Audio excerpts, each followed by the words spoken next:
ನಾವು ಕಲಬುರಗಿಯಲ್ಲಿ ನಮ್ಮ ನೂತನಾಗಿ ಆಯ್ಕೆಯಾಗಿರುವಂತಹ ಸನ್ಮಾನ್ಯ ರಾಧಾಕೃಷ್ಣ ದೊಡ್ಡಮನಿ ಅವರು ಸುಮಾರು 27,205 ಮತಗಳ ಅಂತರದಿಂದ ಅವರು ಏನು ಗೆದ್ದಿದ್ದಾರೆ. ಅದು ಸಾಮಾನ್ಯ ಮಾತಲ್ಲ. ಯಾಕಂದರೆ ಅವರು ಗೆದ್ದಿದ್ದು ಸುಮಾರು ನಾವು 1 ಲಕ್ಷ ಮತಗಳು ಹಿಂದೆ ಇರತಕ್ಕಂಥ ನಾವು ನಮ್ಮ ಅಖಿಲ ಭಾರತ ಕಾಂಗ್ರೆಸ್ ಸಮಿತಿ ಅಧ್ಯಕ್ಷರು ಸನ್ಮಾನ್ಯ ಮಲ್ಲಿಕಾರ್ಜುನ್ ಖರ್ಗೆ ಸಾಹೇಬರು 1 ಲಕ್ಷ ಮತಗಳ ಅಂತರದಿಂದ ಏನು ಸೋಲನ್ನು ಅನುಭವಿಸಿದ್ರು, ಅದನ್ನು ನಾವು ಮುರಿದು ಇವತ್ತಿನ ದಿವಸ ನಾವು ಗೆದ್ದಿದ್ದೀವಿ. ಅಂದರೆ ಇದು ಸುಮಾರು 1,25,000 ಮತಗಳ ಒಂದು ಅಂತರವಾಗಿದೆ. ಇದು ಸಾಮಾನ್ಯ ಮಾತಲ್ಲ. ಬಿಜೆಪಿಯವರು ಇಡೀ ರಾಷ್ಟ್ರ ಮಟ್ಟದ ಹಾಗೂ ರಾಜ್ಯ ಮಟ್ಟದ ಎಲ್ಲ ಸಂಪನ್ಮೂಲಗಳು ಶಕ್ತಿಗಳನ್ನು ಅವರು ನಮ್ಮ ಕಲಬುರಗಿ ಜಿಲ್ಲೆಯಲ್ಲಿ, ಯಾಕಂದರೆ this is a very important constituency. ನಮ್ಮ ಅಧ್ಯಕ್ಷರ AICC ಅಧ್ಯಕ್ಷರ ಒಂದು ಕ್ಷೇತ್ರ ಇದೆ ಅಂತ ಎಲ್ಲರ ಒಂದು ಕಣ್ಣ ನಮ್ಮ ಮೇಲೆ ಇದೆ. ಅದಕ್ಕೆ ತಾವೆಲ್ಲರೂ ಕೂಡ ಚುನಾವಣೆಯಲ್ಲಿ ನೋಡಿದ್ರಿ. ಮೊನ್ನೆ ಒಂದು 8 ದಿವಸ ಹಿಂದೆ ಪ್ರತಿಯೊಂದು ಟೇಬಲಲ್ಲಿ ಪ್ರತಿಯೊಂದು ರೌಂಡಲ್ಲಿ ಹೆಚ್ಚು ಕಡಿಮೆ ಆಗ್ತಾ ಒಂದು ಹಾವು ಇಣಿ ಒಂದು ಸರಾಸರಿ ನಡೀತಾ ಇತ್ತು. ಇವತ್ತು ನಾವು ಗೆದ್ದಿದ್ದೀವಂದರೆ ಇಡೀ ನಮ್ಮ ಕಲಬುರಗಿಯಲ್ಲಿ ಇರ್ತಕ್ಕಂಥ ಬಹುದು. ಆದರೆ ನಮ್ಮ ಕಲ್ಯಾಣ ಕರ್ನಾಟಕ ಭಾಗದಲ್ಲಿ ಬಹಳಷ್ಟು ಕೆಲಸ ಕಾರ್ಯಗಳು, ವಿಶೇಷವಾಗಿ ಅದು ಆಗಿರುವುದು ಆರ್ಟಿಕಲ್ 371J ತಿದ್ದುಪಡಿ ಮತ್ತು ಈ ಒಂದು ಕಲ್ಯಾಣ ಕರ್ನಾಟಕ ಅಭಿವೃದ್ಧಿ ಮಂಡಳಿಯ ಒಂದು ದೊಡ್ಡ ಪಾತ್ರವಿದೆ. ಎಲ್ಲ ಕಡೆ ಹಳ್ಳಿಯಲ್ಲಿ ಇವಾಗ ಸಿಸಿ ರಸ್ತೆಗಳಾಗಲಿ ಡ್ರೈನ್ಗಳಾಗಲಿ ಕೆಲಸ ಪ್ರಾರಂಭ ಆಗಿ ಒಂದು ಹಂತದಲ್ಲಿದೆ.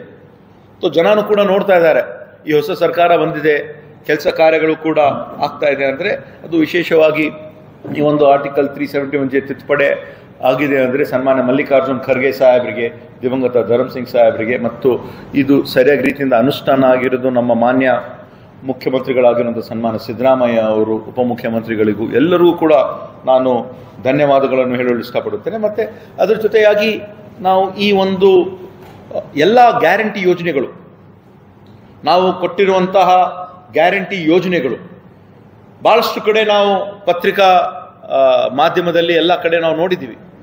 ಕ್ಯಾಂಡಿಡೇಟ್ಗಳಿಂದ ನಮಗೆ ಅನುಕೂಲ ಆಗಿದೆ. ಇವತ್ತು ನಾವು 5ಕ್ಕೆ 5 ಸೀಟ್ ನಾವು ಗೆದ್ದಿದ್ದೀವಿ. ಹಳ್ಳಿ ಹೋಗಿರುವಂತಹ ಜನ ಯಾವೊಂದು ರೀತಿಯಿಂದ, ವಿಶೇಷವಾಗಿ ಹೆಣ್ಮಕ್ಳು ನಮ್ಗೆ ಯಾವೊಂದು ರೀತಿಯಿಂದ ಸ್ಪಂದಿಸಿದ್ದಾರೆ.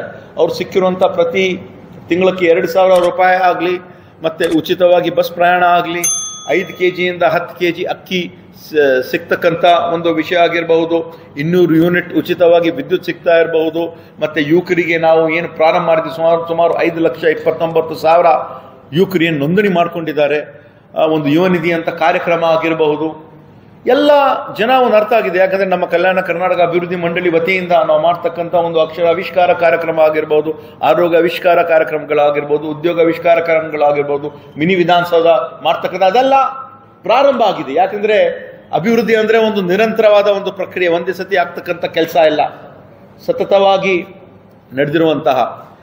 ಈಗ ನಾವು ಎಲ್ಲ ಒಂದು ರೀತಿಯಿಂದ ನಾವು ನೋಡಿದ್ರೆ ಈ ಒಂದು 5ಕ್ಕೂ 5 ಸೀಟ್ ನಾವು ಕಲ್ಯಾಣ ಕರ್ನಾಟಕ ಭಾಗದಲ್ಲಿ ನಾವು ನೋಡಿದ್ರೆ ಅದರ ಒಂದು ದೊಡ್ಡ ಪಾತ್ರ ಆರ್ಟಿಕಲ್ 371J ಇದೆ, KKRDB ಬೋರ್ಡ್ ಇದೆ. ಮತ್ತು ಅದರ ಜೊತೆಯಾಗಿ ನಮ್ಮ ಈ ಒಂದು ಯೋಜನೆಗಳು ನಾವು ಏನು ಅನುಷ್ಠಾನಕ್ಕೆ ಸರಿಯಾಗಿ ರೀತಿಯಿಂದ ಜನರಿಗೆ ಮುಟ್ಟಿಸ್ತಕ್ಕಂಥ ಸುಮಾರು 32,000 ಕೋಟಿ ಕಳೆದ ಒಂದು 9 ತಿಂಗಳಲ್ಲಿ ಏನು ಜನರಿಗೆ ಮುಟ್ಟಿಸ್ತಕ್ಕಂಥ ಒಂದು ಕೆಲಸ ಪ್ರಯತ್ನ ನಾವು ಮಾಡಿದ್ದೀವಿ. ಅದನ್ನು ಕೂಡ ಇದರಲ್ಲಿ ಎತ್ತಿ ತೋರಿಸ್ತದೆ. ಮತ್ತು ವಿಶೇಷವಾಗಿ ಮಾನ್ಯ ಮುಖ್ಯಮಂತ್ರಿಯವರು ಕೂಡ ಭಾಳ ವಿಶೇಷ ಕಾಳಜಿಯನ್ನು ವಹಿಸಿ ನಾಡಿದ್ದು 14ನೇ ತಾರೀಕು ಬೆಳಗ್ಗೆ 9 ಗಂಟೆಗೆ ಗೃಹ ಕಚೇರಿ ಕೃಷ್ಣಾದಲ್ಲಿ ಈ ಒಂದು ಭಾಗದ ಎಲ್ಲ ಸಚಿವರಿಗೆ ಹಾಗೂ ಇಲ್ಲಿರ್ತಕ್ಕಂಥ ಎಲ್ಲ ನಮ್ಮ ಬೋರ್ಡಲ್ಲಿ ಇರ್ತಕ್ಕಂಥ ನಮ್ಮ ಕಾರ್ಯದರ್ಶಿಗಳು, ಪ್ಲ್ಯಾನಿಂಗ್ ಕಾರ್ಯದರ್ಶಿಗಳು, ಅವ್ರಿಗೆಲ್ಲರೂ ಕರೆಸಿ ಒಂದು ರಿವ್ಯೂ ಮೀಟಿಂಗ್ ಮಾಡ್ತಾ ಇದ್ದಾರೆ. ಅವರು ಭಾಳ ಸಂತೋಷದಲ್ಲಿದ್ದಾರೆ. ಹಿಂದಿನ ವರ್ಷ ಬೇರೆ ಬೇರೆ ಕಾರಣಗಳಿಂದ, ಯಾಕಂದರೆ ನಮಗೆ ಜಾಸ್ತಿ ಸಮಯ ಸಿಕ್ಕಿರಲಿಲ್ಲ, ಬರೀ 3,000 ಕೋಟಿ ಬಂದಿದೆ. ಈ ಬಾರಿ ಯಾವ ಕಾರಣಕ್ಕೂ ನಮ್ಮ ಕಲ್ಯಾಣ ಕರ್ನಾಟಕ ಈ ಒಂದು ಅಭಿವೃದ್ಧಿಗಾಗಿ ಅಭಿವೃದ್ಧಿ ಮಂಡಳಿಗೆ 5,000 ನಮ್ಮ ಸರ್ಕಾರ ಕಡೆಯಿಂದ ಯಾವೊಂದು ರೀತಿಯಿಂದ ನಾವು ಹೇಳಿದ್ದೀವಿ. ಅದಕ್ಕೆ ಒಂದು ರಿವ್ಯೂ ಮೀಟಿಂಗ್ ನಾಡಿದ್ದು ಮಾನ್ಯ ಮುಖ್ಯಮಂತ್ರಿಯವರು ಕರೆದಿದ್ದಾರೆ. ಒಂದು ಪ್ರಯತ್ನ ಏನು ಕಳೆದ ಒಂದು 3-4 ವರ್ಷದಲ್ಲಿ ಕಾಶ್ಮೀರಿಂದ ಕನ್ಯಾಕುಮಾರಿವರೆಗೆ ಎಲ್ಲ ಕಡೆ ಮತ್ತೆ ಎಲ್ಲ ಕಡೆ ಸಂಚಾರವನ್ನು ಮಾಡಿ ಭಾರತ್ ಜೋಡೋ ಯಾತ್ರಾ 1, ಭಾರತ್ ಜೋಡೋ ಯಾತ್ರಾ 2ರಲ್ಲಿ ಮೊದಲನೇ ಒಂದು ಭಾರತ್ ಜೋಡೋ ಯಾತ್ರಾದಲ್ಲಿ ಸುಮಾರು 3,500 ಕಿಲೋಮೀಟರ್ಗಳು ಅವರು ಸಂಚಾರವನ್ನು ಮಾಡಿದೆ. ಎಲ್ಲ ಸೇರಿಸಿದರೆ ಸುಮಾರು ಒಂದು 7-8 ಸಾವಿರ ಕಿಲೋಮೀಟರ್ಗಳು ಅವರು ನಡ್ಕೊಂಡು ಜನರ ಮಧ್ಯೆಯಲ್ಲಿರ್ತಕ್ಕಂಥ ಒಂದು ಸಮಸ್ಯೆಗಳನ್ನು ಅರಿತುಕೊಂಡು ಹಗಲು ಎರಳು ಅವರು ಮಾತು ಕೊಡ್ತಕ್ಕಂಥ, ಬೇರೆಯವರು ಏನು ಟ್ರೋಲ್ ಮಾಡ್ತಾ ಇದ್ರು ಅದೆಲ್ಲ ಸುಳ್ಳು ಇದೆ ಅಂತ ಜನರ ಮಧ್ಯೆ ಇದ್ದುಬಿಟ್ಟು ಜನರ ಸಮಸ್ಯೆಯನ್ನು ಅರಿತುಕೊಂಡು ಏನು ಅವಶ್ಯಕತೆ ಇದೆ, ಜನರಿಗೆ ಏನು ಬೇಕಾಗಿದೆ ಅಂತ ಒಂದು ರೀತಿಯಿಂದ ಒಂದು ಕಾಂಗ್ರೆಸ್ ಪಕ್ಷದ ಒಂದು ಮ್ಯಾನಿಫೆಸ್ಟೋನು ಕೂಡ ಅವರು ಮಾಡಿದ್ದಾರೆ. ಅವರ ಒಂದು ಬಹಳ ಒಂದು ದೊಡ್ಡ ಪಾತ್ರ ಇದೆ. ಯಾವೊಂದು ರೀತಿಯಿಂದ ಜನರಿಗೆ ನೇರವಾಗಿ ಮುಟ್ಟಿಸ್ತಕ್ಕಂಥ ಈ ಒಂದು ನ್ಯಾಯಪತ್ರ, ಯುವ ನ್ಯಾಯ, ನಾರಿ ನ್ಯಾಯ, ಕಿಸಾನ್ ನ್ಯಾಯ, ಶ್ರಮಿಕರ ನ್ಯಾಯ, ಸಮಾನತೆ ನ್ಯಾಯ ಜನರಿಗೆ ಮಾಡ್ತಕ್ಕಂಥ ಜನ ಒಪ್ಕೊಂಡಿದ್ದಾರೆ. ಇವತ್ತು ಈ ಒಂದು ಮಟ್ಟಕ್ಕೆ ಬಂದು ನಾವು ಇಷ್ಟು ಹತ್ತಿರ ಬಂದಿದ್ದೀವಿ. ಆದರೆ ಮುಂದೆ ಬರ್ತಕ್ಕಂಥ ದಿನಗಳಲ್ಲಿ ಮತ್ತೆ ನಮ್ಮ ಸರ್ಕಾರ 6 ತಿಂಗಳಾಗಿರ್ಬೋದು, 1 ವರ್ಷ ಆಗಿರ್ಬೋದು, ನಮ್ಮ ಸರ್ಕಾರ ಬರಬಹುದು ಅಂತಲೂ ಕೂಡ ನಮ್ಮ ಒಂದು ರೀತಿಯಿಂದ ಒಂದು ನಿರೀಕ್ಷೆ ಇದೆ. ಈಗ ನಾವು ನೋಡ್ತಾ ಇದ್ದೀವಿ ದೇಶಾದ್ಯಂತ ಇರ್ತಕ್ಕಂಥ ಒಂದು ಎಕ್ಸಿಟ್ ಪೋಲ್ಸ್ ಎಲ್ಲ ತಾವೆಲ್ಲರೂ ನೋಡಿದ್ವಿ. ಎಕ್ಸಿಟ್ ಪೋಲ್ಸು ಆಗಿದ್ದು ಅದು ಯಾವೊಂದು ಕಾರಣಕ್ಕಾಯಿತು, ಏನಾಯಿತು, ಬಹುಶಃ ಯಾವುದಾದ್ರೆ ಒಂದು ಚಾನೆಲ್ ಬಿಟ್ಟರೆ ಎಲ್ಲರೂ ಒಂದೇ ಕಡೆ ಹೇಳ್ಬಿಟ್ರದು. ಅದು ಏನು ಕಾರಣ ಇದೆ ಅಂತ ತನಿಖೆ ಆಗಬೇಕು ಅಂತ ನಮ್ಮ ರಾಹುಲ್ ಗಾಂಧಿ ಅವರು ಒಂದು ಪತ್ರಿಕಾಗೋಷ್ಠಿ ಮಾಡಿ ಸುಮಾರು ಒಂದು 30 ಲಕ್ಷ ಕೋಟಿ ರೂಪಾಯಿ ಕೇವಲ 1-2 ದಿವಸದಲ್ಲೇ. ಇದು ಯಾರ್ದು ಹಣ? ಇದು ಬಡವರ ಹಣ, ಜನಸಾಮಾನ್ಯರ ಹಣ. ತಾವು ನೋಡಿದ್ರೆ ಒಂದೇ ದಿವಸದಲ್ಲಿ ಈ ಥರ ಏನಾಗ್ಬಿಡ್ತಾರೆ, ಜನಸಾಮಾನ್ಯರು ಟಿವಿಯಲ್ಲಿ ಬರ್ತಿದ್ದು ನಿಜಾನೇ ಅನ್ಕೊಳ್ತಾರೆ. ಆ ಒಂದು ಭರವಸೆ ಮೇಲೆ, ಆ ಒಂದು ವಿಶ್ವಾಸ ಮೇಲೆ ಈ ಒಂದು ಜನಸಾಮಾನ್ಯರು ಒಂದು 1 ಲಕ್ಷ ಆಗಲಿ, 50,000 ಆಗಲಿ, 7 ಲಕ್ಷ ಆಗಲಿ ಏನಾದರೂ ಶೇರ್ ಮಾರ್ಕೆಟಲ್ಲಿ ಹಾಕಿ ಕಳ್ಕೊಂಡಿದ್ದು ಯಾರಿಗೆ ಅನುಕೂಲ ಆಗ್ತದೆ? ಹಾಕಿರಲಾಗೋದು ಅದಾನಿ ಅಂಬಾನಿ ಅವ್ರಿಗೆ ಅನುಕೂಲ ಆಗ್ತದೆ. ಇದು 30 ಲಕ್ಷ ಕೋಟಿ 1-2 ದಿವಸದಲ್ಲಿ ಏರ್ಪೇರ್ ಹಾಕ್ಬೇಕಂದ್ರೆ ಇದ್ರ ಬಗ್ಗೆ ನಾವು ವಿಚಾರ ಮಾಡಬೇಕಾಗ್ತದೆ. ಮುಂದೆ ಬರ್ತಕ್ಕಂಥ ದಿನಗಳಲ್ಲಿ ಏನು ಎಕ್ಸಿಟ್ ಪೋಲ್ಸ್ ಏನು 2 ದಿವಸದಲ್ಲಿ ಹೆಂಗೂ ಫಲಿತಾಂಶ ಗೊತ್ತಾಗ್ಬಿಡ್ತದೆ. ಏನು ಬ್ಯಾನ್ ಮಾಡಬೇಕಾ, ಏನು ಮಾಡಬೇಕು, ಜನರಿಗೆ ಏನು ಅನುಕೂಲ ಆಗಬೇಕು ಅಂತ ಕೂಡ ನಾವು ವಿಚಾರ ಮಾಡ್ತಕ್ಕಂಥ ಒಂದು ಅತಿ ಅವಶ್ಯಕತೆ ಇದೆ. ಅದೇ ಬ್ಯಾನ್ ಮಾಡಬೇಕಂತ ಇದು ಆಗಬೇಕಾಗಿದೆ. ಏನು ಕಾರಣ ಇದೆ? ಶೇರ್ ಮಾರ್ಕೆಟಲ್ಲಿ ಇಷ್ಟೊಂದು 30 ಲಕ್ಷ 40 ಲಕ್ಷ ಕೋಟಿ ಏರ್ಪೇರು ಆಗಿ ಕೆಲವು ಎಲ್ಲ ಒಂದು ಉದ್ಯೋಗಪತಿಗಳಿಗೆ ಇದು ಅನುಕೂಲ ಆಗ್ತಾ ಇದೆ, ಜನಸಾಮಾನ್ಯರಿಗೆ ಅನಾನುಕೂಲ ಆಗ್ತಾ ಇದೆ. ಅಂದರೆ ಇದು ಎಕ್ಸಿಟ್ ಪೋಲ್ಸ್ ನಮ್ಗೆ ಬೇಕಾ ಅಂತ ನಾವು ವಿಚಾರ ಮಾಡಬೇಕಾಗ್ತದೆ. ಹೆಂಗೂ ಫಲಿತಾಂಶ 2 ದಿವಸ ನಂತರ ಬಂದೇ ಬರ್ತದೆ. ಆ ಒಂದು ಜನ ಅವಲಂಬಿತ ಆಗಿ ಅದರ ಬಗ್ಗೆ ಶೇರ್ ಮಾರ್ಕೆಟಲ್ಲಾಗಲಿ ಬೇರೆ ಬೇರೆ ವಹಿವಾಟ ಮಾಡ್ತಾ ಇದ್ದಾರೆ. ಅಂದರೆ ನಮ್ಮ ದೇಶದಲ್ಲಿ ಇರ್ತಕ್ಕಂಥ ಜನಸಾಮಾನ್ಯರಿಗೆ ಯಾವ ಕಾರಣಕ್ಕೂ ಅನಾನುಕೂಲ ಆಗಕೂಡ್ದು. ಅಮಿತ್ ಶಾ ಪಕ್ಷದ ವತಿಯಿಂದ ಅವರಿಗೆ ನಾವು ಧನ್ಯವಾದಗಳನ್ನು ಹೇಳ್ತೇವೆ. ಮತ್ತು ಇಡೀ ಕರ್ನಾಟಕ ರಾಜ್ಯದಲ್ಲಿ ನಾವು 28 ಸೀಟ್ಗಳಲ್ಲಿ 9 ಸೀಟನ್ನು ನಾವು ಗೆದ್ದಿದ್ದೀವಿ. ಅದನ್ನು ಕೂಡ ಹಿಂದೆ 2019ರಲ್ಲಿ ಒಂದೇ ಒಂದು ಸೀಟ್ ನಾವು ಗೆದ್ದಿದ್ವಿ. 1ರಿಂದ 9 ಸೀಟ್ ನಾವು ಗೆದ್ದಿದ್ದೀವಿ. ಬಹುಶಃ ತಾವೆಲ್ಲೂ ಹೇಳ್ತಾ ಇರ್ಬೋದು ಕಡಿಮೆ ಆಗಿದೆ ಅಂತ. ಅದಕ್ಕನ್ನು ನಾವು ಒಪ್ಕೊಳ್ತೀವಿ. ಯಾಕಂದರೆ ನಮ್ಮ ನಿರೀಕ್ಷೆ ಕನಿಷ್ಠ 15ರಿಂದ 16 ಸೀಟ್ ನಾವು ಗೆಲ್ತೀವಿ ಅಂತ ಒಂದು ಭರವಸೆ ಇತ್ತು. ಅಖಿಲ ಭಾರತ ಕಾಂಗ್ರೆಸ್ ಸಮಿತಿ ಅಧ್ಯಕ್ಷರು ಇಲ್ಲಿ ಬಂದಿದ್ದರು, ಹಾಗೂ AICC ಪ್ರಧಾನ ಕಾರ್ಯದರ್ಶಿಗಳಾಗಿರುವಂಥ ನಮ್ಮ ಮುಖಂಡಗಳಾಗಿರುವಂಥ ನಾಯಕಿಯಾಗಿರುವಂಥ ಪ್ರಿಯಾಂಕಾ ಗಾಂಧಿ ಅವರು ಬಂದಿದ್ದರು. ಮಾನ್ಯ ಮುಖ್ಯಮಂತ್ರಿಯವರು, ಉಪಮುಖ್ಯಮಂತ್ರಿಯವರು ಎಲ್ಲರೂ ಕೂಡ ಬಂದಿದ್ದರು.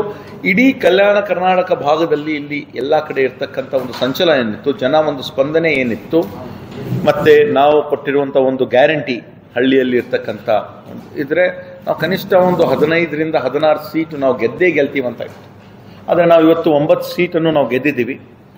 ಆದರೆ ಜನನೂ ನಮ್ಗೆ ಒಪ್ಕೊಂಡಿದ್ದಾರೆ, ಮೆಚ್ಕೊಂಡಿದ್ದಾರೆ. ಹಿಂದೆ ಇರ್ತಕ್ಕಂಥ ಸುಮಾರು 135 ಸೀಟ್ ನಮ್ಗೆ ಹೆಂಗೆ ಕೊಟ್ಟಿದ್ದಾರೆ ಆ ಒಂದು ರೀತಿಯಿಂದ 9 ಸೀಟು ನಾವು ಗೆದ್ದಿದ್ದೀವಿ.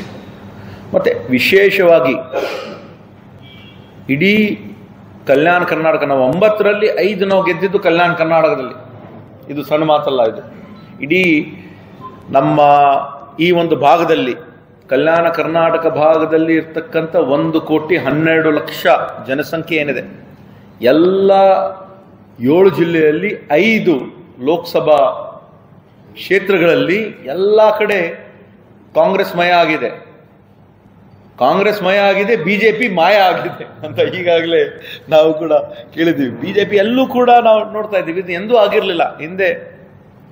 ಹಿಂದೆ ಚುನಾವಣೆಯಲ್ಲಿ 2009 ಚುನಾವಣೆಯಲ್ಲಿ ಆಗಿರ್ಬೋದು, ಮತ್ತು 2014ನೇ ಚುನಾವಣೆಯಲ್ಲಿ ಆಗಿರಬಹುದು. ನಮ್ಮ ತಂದೆಯವರು ದಿವಂಗತ ಧರಮ್ ಸಿಂಗ್ ಸಾಹೇಬ್ರು 2009ರಲ್ಲಿ, ಮತ್ತು ಸನ್ಮಾನ್ಯ ಮಲ್ಲಿಕಾರ್ಜುನ್ ಖರ್ಗೆ ಸಾಹೇಬರು ಬೀದರ್ ಮತ್ತು ಕಲಬುರಗಿಯಿಂದ ನಾವು ಗೆದ್ದಿದ್ವಿ. ಆದರೆ ಒಂದೇ ಸತಿ 5ಕ್ಕೆ5 ನಾವು ಗೆದ್ದಿದ್ದು ಉದಾಹರಣೆ ಇಲ್ಲ. ಹಿಂದೆ ಬಿಜೆಪಿಯವರು ಗೆದ್ದಿದ್ರು, ಈ ಬಾರಿ ಕಾಂಗ್ರೆಸ್ ನಾವು ಗೆದ್ದಿದ್ದೀವಿ. ಇದಕ್ಕೆ ಒಂದು ಪ್ರಮುಖವಾದ ಒಂದು ಕಾರಣ ಏನಿದೆ ಅಂದರೆ, ನಮ್ಮ ಆರ್ಟಿಕಲ್ 371J ತಿದ್ದುಪಡಿ. ಹೆಂಗೆ ಹಿಂದೆ ಬಂದಿರುವಂಥ 2009ರಲ್ಲಿ ರಾಹುಲ್ ಗಾಂಧಿ ಅವರು ಹೇಳಿದರು, ನೀವು ಮತ್ತೊಮ್ಮೆ ನಮಗೆ ಆಶೀರ್ವಾದ ಮಾಡಿದ್ರೆ ನಾವು ಆರ್ಟಿಕಲ್ 371J ತಿದ್ದುಪಡಿ ಮಾಡ್ತೀವಂತ ಒಂದು ಮಾತನ್ನು ಹೇಳಿದ್ರು ಅವರು ನಮ್ಮ ಕಲಬುರಗಿಯಲ್ಲಿ NV ಗ್ರೌಂಡಲ್ಲಿ. ಅದೇ ರೀತಿಯಲ್ಲಿ ನಾವು ನುಡಿದಂತೆ ನಡೆದಿದ್ದೀವಿ. ನಾವು ಆರ್ಟಿಕಲ್ 371J ತಿದ್ದುಪಡಿ ಮಾಡಿ ಎಲ್ಲ ಕಡೆ ಅಭಿವೃದ್ಧಿಯಾಗಿ, ಮೊಟ್ಟ ಮೊದಲಾಗಿ ನಮ್ಮ ಕಲ್ಯಾಣ ಕರ್ನಾಟಕ ಅಭಿವೃದ್ಧಿ ಮಂಡಳಿಗೆ ಅವರು 1,000 ಕೋಟಿ ಕೊಟ್ಟಿದ್ರು. ನಂತರ ನಮ್ಮ ಮಾನ್ಯ ಮುಖ್ಯಮಂತ್ರಿಗಳಾಗಿರುವಂಥ ಸನ್ಮಾನ್ಯ ಸಿದ್ದರಾಮಯ್ಯ ಅವರು 1,000 ಇದ್ದಿದ್ದು 1,500 ಕೋಟಿ ಮಾಡಿದ್ರು. 1,500 ಕೋಟಿ ಇದ್ದಿದ್ದು ಕಳೆದ ಒಂದು ಸರ್ಕಾರದಲ್ಲಿ 3,000 ಕೋಟಿ ಆಗಿತ್ತು. ನಾವು ಮತ್ತೆ ಅಧಿಕಾರಕ್ಕೆ ಬಂದ ನಂತರ 3,000 ಕೋಟಿ ನಾವು ಕೊಡ್ತೀವಂತ ನಾವು ಹೇಳಿದ್ವಿ. 5,000 ಕೋಟಿ ಕೊಡ್ತೀವಂತ ಏನು ಹೇಳಿದ್ದೀವಿ. ಹಿಂದೆ ಇರ್ತಕ್ಕಂಥ ಒಂದು ನಾವು ಅಧಿಕಾರಕ್ಕೆ ಬಂದ ನಂತರ ಕಳೆದ ಒಂದು 10 ತಿಂಗಳಲ್ಲಿ ನಮ್ಮ ಸರ್ಕಾರ ಬಂದ ನಂತರ ಕಲ್ಯಾಣ ಕರ್ನಾಟಕ ಭಾಗಕ್ಕೆ ಸುಮಾರು 3,000 ಕೋಟಿ ರೂಪಾಯಿ ಏನು ನಾವು ನೀಡಿದ್ದೀವಿ. ಇಡೀ ಕಲ್ಯಾಣ ಕರ್ನಾಟಕ ಭಾಗದಲ್ಲಿ ಇರ್ತಕ್ಕಂಥ 7 ಜಿಲ್ಲೆ ಮತ್ತು 41 ತಾಲೂಕುಗಳಲ್ಲಿ ಎಲ್ಲ ಕಡೆಯೂ ಕೂಡ ಈ ಒಂದು ಅನುದಾನ ಹೋಗಿ ಮುಟ್ಟಿದೆ. ಮಾರ್ಕೆಟಲ್ಲಿ ದುಡ್ಡು ಹಾಕ್ರಿ ಅಂತ ಹೇಳ್ತಾರೆ ಅಂದರೆ ಜನ ಏನು ತಿಳ್ಕೊಳ್ಬೇಕು? ಓಪನ್ ಆಗಿ ಸ್ಪೀಚಲ್ಲಿ ನೀವು ಶೇರ್ ಖರೀದಿ ಅಂತ ಹೇಳ್ತಾರೆ, ಖರೀದಿ ಮಾಡಿದ್ದಾರೆ. ಮತ್ತೆ ಜನ ಇವಾಗ 30 ಲಕ್ಷ 40 ಲಕ್ಷ ಕೋಟಿ ಹೋಗ್ಬಿಟ್ಟಿದ್ರೆ ಅಮಿತ್ ಶಾ ಬಂದು ದುಡ್ಡು ಕೊಡ್ತಾರ? ಅದೆಲ್ಲ ನಾವು ಅರ್ಥ ಮಾಡ್ಕೊಳ್ಬೇಕಾಗ್ತದೆ. ಮತ್ತೆ ಈ ಒಂದು ನೀಟ್ ಎಕ್ಸಾಮು ಕೂಡ ತಾವು ನೋಡಿದಿರಿ. ನೀಟ್ ಎಕ್ಸಾಮ್ಸು ಸುಮಾರು 24 ಲಕ್ಷ ನಮ್ಮ ವಿದ್ಯಾರ್ಥಿನಿಯರು ನೀಟ್ ಎಕ್ಸಾಮನ್ನು ಬರೆದಿದ್ದಾರೆ. ನಮ್ಮ ಮಕ್ಕಳು, ನಿಮ್ಮೆಲ್ಲರ ಮಕ್ಕಳಾಗಲಿ ಮೊಮ್ಮಕ್ಕಳಾಗಲಿ ಎಲ್ಲರೂ ಕೂಡ ಈ ಒಂದು ನೀಟ್ ಎಕ್ಸಾಮ್ ಮೇಲೆ ಅವಲಂಬಿತರಾಗಿರ್ತಾರೆ. ಹಗಲು ಇರುಳು ಶ್ರಮ ಪಡ್ತಾರೆ, ಓದ್ತಾರೆ, ಎಕ್ಸಾಮ್ ಬರೀತಾರೆ. ಈಗ ತಾವು ರಿಸಲ್ಟ್ ನೋಡಿದ್ದೀರಿ. ರಿಸಲ್ಟಲ್ಲಿ ಹರಿಯಾಣದಲ್ಲಿ ಇರ್ತಕ್ಕಂಥ ಒಂದೇ ಒಂದು ಕಾಲೇಜಿನಲ್ಲಿ ಕಂಟಿನ್ಯೂಸ್ಲಿ 6 ಜನ ಒಂದೇ ಸತಿ ಬಂದರೆ ಏನು ತಿಳ್ಕೊಳ್ಬೇಕು ನಾವು? 720 ಔಟ್ ಆಫ್ 720 ಅವರು ತಗೋಬಿಟ್ರೆ ಬ್ಯಾಕ್ ಟು ಬ್ಯಾಕ್ ಇದು ಸಾಧ್ಯನಾ? ನಾವು ಅರ್ಥ ಮಾಡ್ಕೊಳ್ಬೇಕಾಗ್ತದೆ. ಇವಾಗ ಟೆಕ್ನಿಕಲಿ ಪಾಸಿಬಲ್ ಆಗಿರ್ಬೋದು, 6 ಜನ ಇಲ್ಲಿ ಕೂತಿದವರು ಪಾಸ್ ಆಗ್ತಾರಂತ. ಆದರೆ ಪ್ರಾಕ್ಟಿಕಲಿ ನಾವು ನೋಡಿದ್ರೆ ಇದು ಸಾಧ್ಯನಾ? Is it possible? ಅದರ ಜೊತೆಯಾಗಿ ಎಲ್ಲರೂ ಕೂಡ, ಯಾಕಂದ್ರೆ ಇದು ನೀಟ್ ಕರೆಕ್ಟ್ ಆನ್ಸರ್ ನಾವು ಬರೆದ್ರೆ 4 ಅಂಕ ಸಿಗ್ತದೆ, ನೆಗೆಟಿವ್ ಮಾರ್ಕಿಂಗ್ ಇದೆ.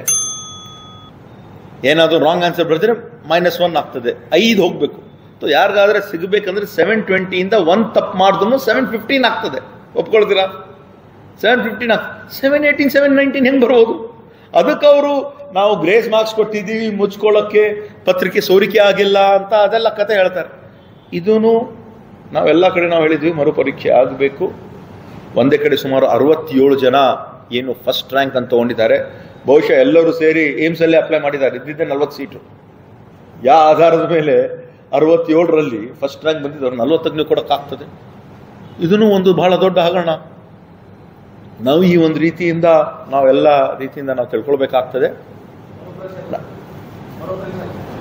ಮರುಪರೀಕ್ಷೆ ಆಗಬೇಕಲ್ಲ. ಇವಾಗ 720 to 720 ಎಲ್ಲ ಅವರು ತಗೊಂಡಿದ್ದಾರೆ ಅಂದರೆ ಅದೇ ಇದ್ರ ಬಗ್ಗೆನೂ ಚರ್ಚೆ ಆಗ್ತದೆ. ನಾವು ಕೂಡ ಮರುಪರೀಕ್ಷೆ ಆಗಬೇಕು.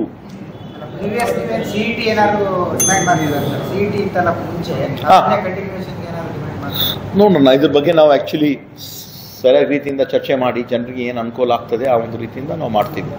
ಇದು ಸೀರಿಯಸ್ ಇಶ್ಯೂ ಆಗಿದೆ, ಇದು ಹೊರ ಬಂದಿದೆ. ಬಹುಶಃ ಮುಂದೇನೂ ಕೂಡ ಹಿಂದೇನೂ ಕೂಡ ನಡೀತಾ ಇರ್ಬೋದು. ನಮ್ಮ ಗಮನಕ್ಕೆ ಈ ಬಾರಿ ನಮ್ಮ ಒಂದು ಅಭಿವೃದ್ಧಿಯ ಒಂದು ಪರ್ವ ಆಗಲಿದೆ. ಒಂದು ಅಭಿವೃದ್ಧಿ ಮುಂದೆ ಬರ್ತಕ್ಕಂಥ ದಿನಗಳಲ್ಲಿ ಈ ಒಂದು ಭಾಗದಲ್ಲಿ ತಾವು ಏನೇನು ನೋಡ್ತಾ ಇದ್ದೀರಿ, 5,000 ಕೋಟಿ ಅಂದರೆ ಬಹಳಷ್ಟು ಒಂದು ಅನುದಾನ. ನಾವು ಕೂಡ ಹೆಚ್ಚಿನ ಒಂದು ಒತ್ತಡ ಹಾಕಿ ನಮ್ಮ ಈ ಒಂದು ಭಾಗಕ್ಕೆ ಬರ್ತಕ್ಕಂಥ ಒಂದು ಅನುದಾನವನ್ನು ಹೊರತು ಈ ಒಂದು ಅನುದಾನ ಬರಬೇಕು ಅಂತ ನಾವು ಈ ಒಂದು ಭಾಗದ ಎಲ್ಲ ಮಂತ್ರಿಗಳು ಮತ್ತು ಶಾಸಕರು ನಾವು ಮಾತಾಡಿದ್ದೀವಿ. ಆಗಲೇಬೇಕು. ಮತ್ತು ನಾವು 5ಕ್ಕೆ 5 ಸೀಟ್ ಕೊಟ್ಟಿದ್ದೀವಿ ಅಂದರೆ ಇನ್ನೂ ಹೆಚ್ಚಿನ ಒಂದು ನಿರೀಕ್ಷೆಯು ಕೂಡ ನಾವು ಅವ್ರ ಮುಂದೆ ನಾವು ಇಡ್ತೀವಂತ ತಮ್ಮೆಲ್ಲರಿಗೆ ಹೇಳಲು ಇಷ್ಟಪಡ್ತೇನೆ. ಮತ್ತು ಈ ಬಾರಿ ಇಡೀ ದೇಶದಲ್ಲಿ ನಾವು ನೋಡ್ತಾ ಇದ್ದೀವಿ, ದೇಶದಲ್ಲಿ ನಮ್ಮ ಕಾಂಗ್ರೆಸ್ ಪಕ್ಷ ಹಾಗೂ INDIA, Indian national developmental alliance ಏನಿದೆ, ಇನ್ಕ್ಲೂಸಿವ್ ಅಲಯನ್ಸ್ INDIA ಇದೆ, ಮತ್ತು ಭಾಳ ಒಳ್ಳೆ ರೀತಿಯಿಂದ ನಮ್ಗೆ ರಿಸಲ್ಟ್ ಬಂದಿದೆ. ನಮ್ದೇನು ನಿರೀಕ್ಷೆ ಇತ್ತು, ಯಾವ ಕಾರಣಕ್ಕೂ ನಮ್ಮ ರಾಹುಲ್ ಗಾಂಧಿ ಅವ್ರು ಹೇಳಿದ್ರು 295 ಬರ್ತದಂತ. 295 ಅಂತ ಬಂದರೆ ಜನ ವಿಚಾರ ಮಾಡ್ತಾ ಇದ್ರು, ಏನಪ್ಪ 295 ಹೇಳ್ತಾ ಇದ್ದಾರೆ. ಆದರೆ ಭಾಳ ಹತ್ತಿರ ಬಂದಿದ್ದೀವಿ ನಾವು. ಕೇವಲ ತಾವು percentage, voting percentage, NDA voting percentage ಮತ್ತು INDA ವೋಟಿಂಗ್ ಪರ್ಸೆಂಟೇಜ್ ತಾವು ನೋಡಿದ್ರೆ ಈ ಬಾರಿ NDA ವೋಟಿಂಗ್ ಪರ್ಸೆಂಟೇಜ್ 43 ಇದೆ ಜನ ಹಾಕಿದ್ದು. INDA ಅವ್ರಿಗೆ ಬಂದಿರೋ ವೋಟಿಂಗ್ ಪರ್ಸೆಂಟೇಜ್ 41 ಇದೆ. ಕೇವಲ 2%. ಬಹುಶಃ ಈ ಒಂದು 2% ಒಂದು 20 ಸೀಟ್ ಹೆಚ್ಚು ಕಡಿಮೆ ಆಗಿ ಅವ್ರು ಬಂದಿದ್ದು ನಮ್ಮ ಬಂದ್ಬಿಟ್ಟು ಸರ್ಕಾರ ನಮ್ಮದೇ ಆಗ್ಬಿಡ್ತದೆ. ನಾವು ಯಾವೊಂದು ರೀತಿಯಿಂದ ಹೇಳಿದ್ದೀವಿ, ನಿರೀಕ್ಷೆ ಮಾಡಿದ್ದೀವಿ, ಜನರಿಗೆ ಕೊಟ್ಟಿರುವಂತಹ ಒಂದು ವಿಚಾರಗಳು ನಾವೇನು ಹೇಳಿದ್ದು ಮುಂದಿಟ್ಟಿದ್ದು ಜನ ಒಪ್ಕೊಂಡಿದ್ದಾರೆ. People have accepted the INDIA alliance Congress ಅವ್ರಿಗೆ. ಮತ್ತು ಹಿಂದೆ ಇರ್ತಕ್ಕಂಥ NDA ಅವ್ರದ್ದು ವೋಟಿಂಗ್ ಪರ್ಸೆಂಟೇಜ್ 2019ನಲ್ಲಿ 45% ಇತ್ತು, ಅದು ಕೆಳಗೆ ಬಂದಿದೆ. 45ಇಂದ 43 ಆಗಿದೆ. ಆದರೆ ನಮ್ಮದು INDA ಹಿಂದೆ ಇರ್ತಕ್ಕಂಥ UPA ಪರ್ಸೆಂಟೇಜ್ 27 ಇತ್ತು. 27% ಇನ್ಕ್ರೀಸ್ ಆಗಿ ಆಲ್ಮೋಸ್ಟ್ 50% ಇನ್ಕ್ರೀಸ್ ಆಗಿದೆ. 27ಇಂದ 41 ಆಗಿದೆ. ಇದೆಲ್ಲ ನಾವು ಅರ್ಥ ಮಾಡ್ಕೊಳ್ಬೇಕು. ಮತ್ತು ಹಳ್ಳಿಯಲ್ಲಿ ನಾವು ರೂರಲ್ ಸೀಟ್ಸು BJP ಅವ್ರು ಗೆದ್ದಿದ್ದು 198 ಸೀಟ್ಸ್ ಗೆದ್ದಿದ್ರು. 543 ಸೀಟ್ಸಲ್ಲಿ rural seats last time BJP ಅವರು 198 ಗೆದ್ದಿದ್ದಾರೆ. ಅಂದರೆ ಈ ಬಾರಿ 148 ಗೆದ್ದಿದ್ದಾರೆ. ನಾವು ಹಿಂದೆ ಗೆದ್ದಿದ್ದು ರೂರಲ್ ಸೀಟ್ಸಲ್ಲಿ ಕೇವಲ 27 ಸೀಟ್ ಗೆದ್ದಿದ್ವಿ. ನಾವು 53ರಲ್ಲಿ 27 ಗೆದ್ದಿದ್ವಿ. ಈಗ ಅದು 55 ಆಗಿದೆ.